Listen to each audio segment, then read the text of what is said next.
The 1980s were a prosperous time for Atari as a whole. Well, at least the first few years of the 1980s.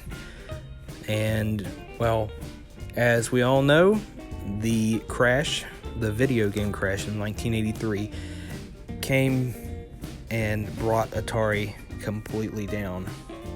But not only did it bring Atari down, it also brought down the video game industry as a whole, at least for that time period. So today we are going to briefly talk about the video game crash of 1983 and some of the reasons of why it occurred. So let's jump right into it. The video game crash of 1983, also known as Atari Shock in Japan, was a very extremely major event in the history of video games, and it lasted for over 2 years. Not only did it have an effect on Atari, but it also had an effect on other companies such as Commodore, Coleco, pretty much everyone at the time who made either video games, whether it be software or hardware. And it also had a little bit of an effect on the toy industry, but not to a major extreme. And when we say toy industry, what we mean is that retailers treated video games at the time as if they were toys, unless they were a computer like the Commodore. But one thing that was a simple fact that video games were becoming, they were going out of style, and people wanted more than just video games. They wanted something that could do other things other than play video games.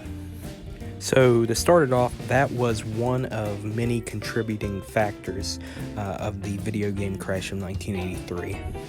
And another one, though it really isn't all of the cause, but it's part of the cause, was due to a video game called E.T. the Extraterrestrial, based on the 1982 film of the same name. But in complete honesty, it really actually wasn't the cause. There was another underlying cause, and, well, that was due to the video game market being flooded with utter trash. Anybody who had the ability to make an Atari game made it just to get out there on the market and to make some money. And that it was one of the other factors, was they flooded the market with trash, complete utter trash. Of course, E.T. itself was published by Atari. Of course, that piece of trash was on them, but there were other ones, that were responsible for that. And like I said, anybody who could make a video game, who could cash in on it, published one, whether it was good or bad. A majority of them being pretty bad. An example of someone who took advantage of that, or I should say, a video game that was released that took advantage of that, was Journey's Escape. Of course, there was an arcade game. It was still cashing in on that. And the video game crash of 1983 also affected the arcade industry. But Journey's Escape, which on the Atari 2600 is complete and utter trash, took advantage of it because they knew the band Journey was popular. They could sell it because of the name, and they released it. And that was just the kind of flavor, I guess you could say, of what we were dealing with. Any company who thought they could market a game, pushed it out there, and they were like, hey, this is popular, this is based on one of our brands, let's make it into a video game and sell it, or offer it on a cereal box or whatever. And that's what ended up happening. But in the case of E.T., of why it became so infamous was because of how terrible it was. Of course, it wasn't made on a very long schedule. It was kind of just shoved out there on the market without any proper testing or anything like that. and the story behind of why it's often blamed for the crash of 1983 is actually, well, let me explain. E.T. actually sold really good for the Atari 2600, but after the holidays, well, let me stop right there for a moment. The game was one of the best-selling ones of the holiday season in 1982, but after the holidays, a lot of word started getting out that the game was actually really terrible, well, people started returning them to stores like crazy. Of course, there's plenty of copies still out there, but eventually things lead up to, well, one of the most infamous events in video game history. The Atari landfill burial, in which Atari buried tons of unsold and returned video games into the ground by the box load, just because they couldn't get rid of them. And of course, E.T. wasn't the only title. It was across various titles. Tons of titles that they couldn't get rid of. They just took out in the middle of the desert in New Mexico and, buried them. And there they lie until Microsoft funded a thing in 2014 to dig them up. And during that dig, they did recover some E.T. cartridges along with Centipede and several others. But I always thought that was interesting. Of course, if you want to look into this documentary in which they did dig them up, it's called Atari Game Over. It's definitely worth checking out.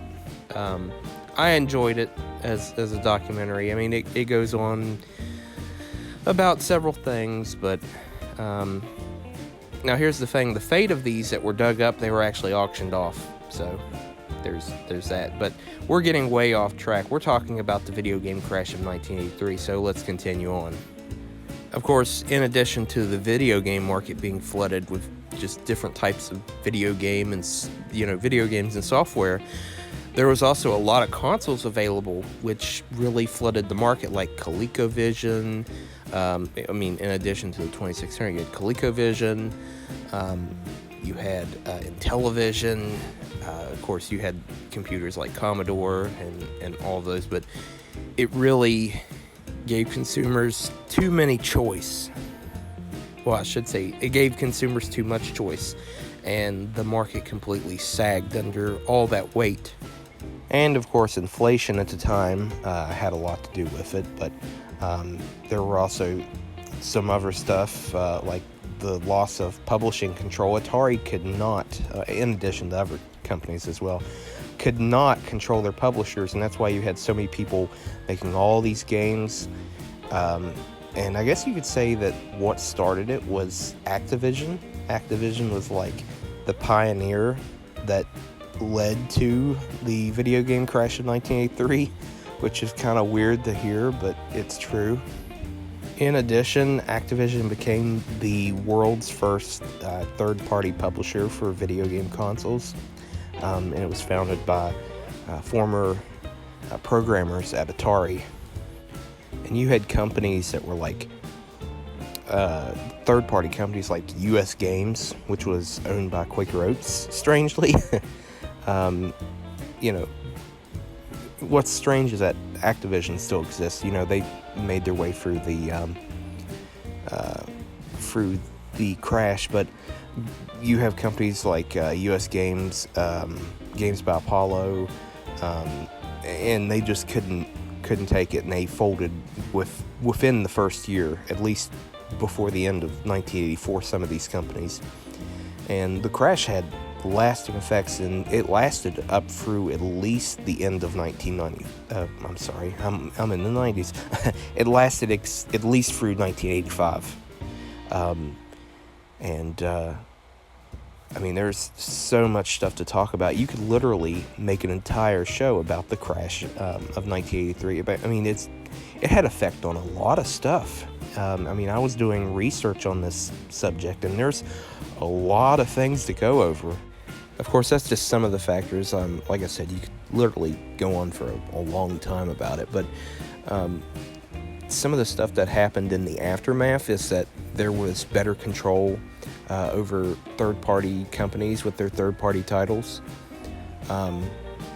which came in later companies like Nintendo, Sega, and and whatnot. But we're getting there. We're almost there.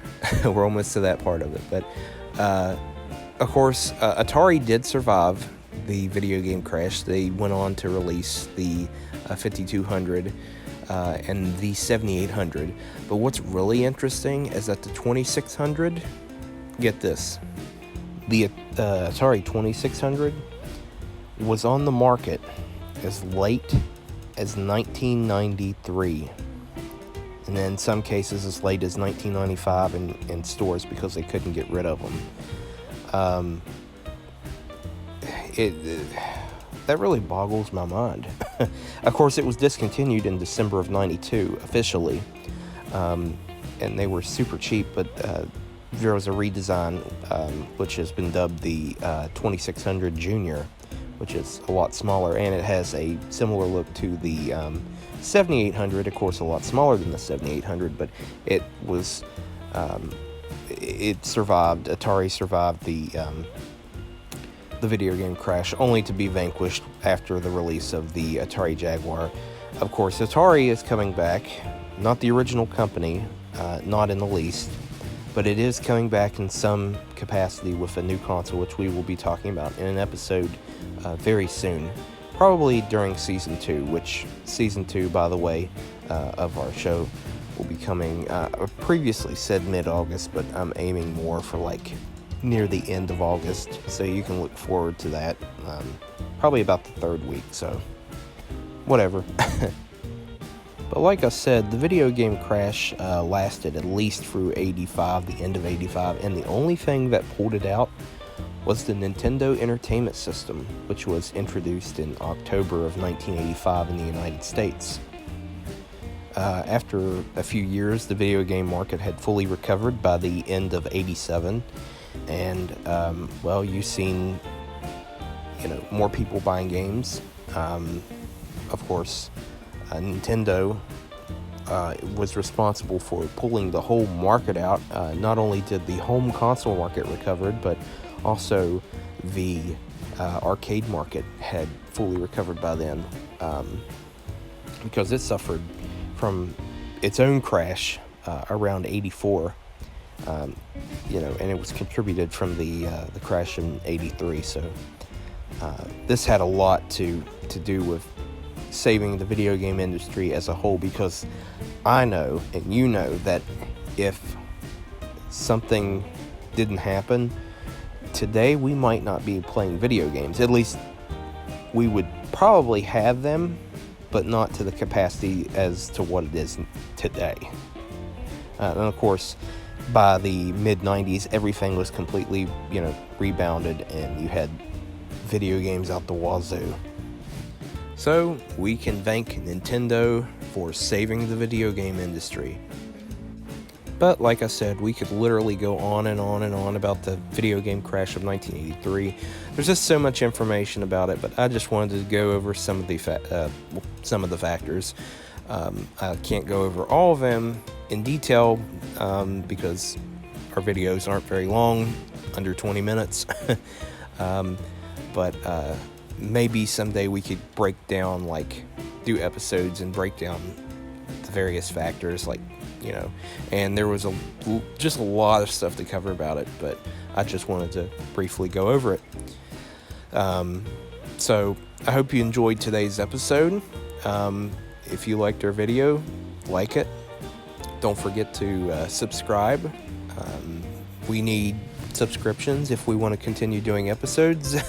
I hope we can get through Season 2 and have a Season 3 as long as we get enough subscriptions.